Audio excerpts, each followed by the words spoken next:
இப்ப எல்லாரும் வாக்கு திருட்டுன்னு சொல்றாங்களே, கேள்விப்பட்டீங்களா? எஸ்ஐஆர் அப்படின்னு கேள்விப்பட்டீங்களாமா? அது ஒண்ணு இல்ல. அவங்க இருக்கிற வாக்குகளை எடுத்துட்டு இறந்தவர்கள், ஊர் மாறினவங்க, அந்த ஸ்பெல்லிங் மிஸ்டேக்ஸ் இந்த மாதிரி எல்லாம் சொல்லி நிறைய பேருடைய வாக்குகளை இன்னைக்கு திருடக்கூடிய ஒரு நிலைமை இருப்பதாக ஒரு கருத்து கணிப்பு இருக்கு. இதுதான் அந்த எஸ்ஐஆர். உங்ககிட்ட தெளிவா இன்னைக்கு நான் சொல்றேன், புரிய வைக்கணும். இன்னும் நம்ம மக்களுக்கு எதுவும் சரியா புரியல. இந்த மாதிரி மக்களுக்கு சொல்லணும், எக்ஸ்பிளைன் பண்ணணும்.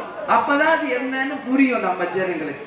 அதனால சொல்றேன், எஸ்ஐஆர்னா என்னன்னா நம்மளுடைய வாக்கு சீட்டு இருக்கு இல்லையா, அத நீங்க பூத்துல போய் நீங்க எங்க ஓட்டு போடணுமோ அங்க உங்க ஓட்டு இருக்கா அப்படின்னு இப்பயே நீங்கள் உறுதி செய்து கொள்ள வேண்டும். நம்ம மட்டும் இல்ல, நம்ம குடும்பத்துல இருக்கிறவங்களுக்கும் அந்த ஓட்டு இருக்கா, நம்ம உரிமை இருக்கா என்பதை இங்க இருக்கிற ஒவ்வொருத்தருமே நேரடியா போய் வாக்குச்சாவடியில உங்க வாக்குகளை உறுதி செய்திருங்க.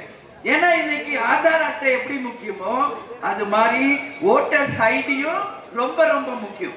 ஏன்னா ஜனநாயக நாட்டுல நமக்கான ஒரே உரிமை வாக்களிப்பது மட்டும்தான். அதனால இன்னைக்கு அந்த சீட்டு இருந்தாதான் இந்த நாட்டின் நாம் ஒரு பிரஜை என்பது தெரியும். கவர்மெண்ட் கொடுக்கிற பல்வேறு சலுகைகள், திட்டங்கள், அறிவிப்புகள் அப்பதான் உங்களை சேரும். அதனாலதான் சொல்றேன், நீங்க எல்லாரும் போய் நாளைக்கு இந்த வேலையை ஆரம்பிங்க.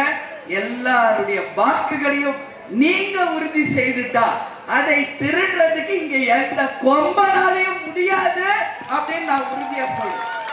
உங்க வாக்கை நீங்க உறுதி செஞ்சிருங்க. அப்புறம் யார் அதை திருட முடியும்? யார் உங்களை ஏமாத்த முடியும்? அப்படி உங்களை யாரும் ஏமாத்த முடியாது.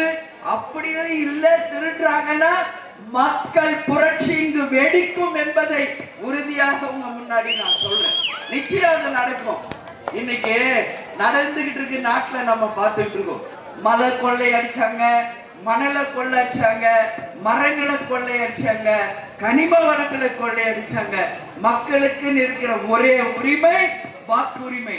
இன்னைக்கு அதையும் திருடுறாங்கன்னா இவங்களை எல்லாம் எங்க கொண்டு போய் வைக்கிறது? அதனால எந்த திருட்டுக்கும் தமிழக மக்கள் துணை போக மாட்டார்கள் என்பதை இந்த தேர்தலில் நாம நிரூபிக்கிறோம் சொல்லி கேட்டுக்கொள்கிறேன்.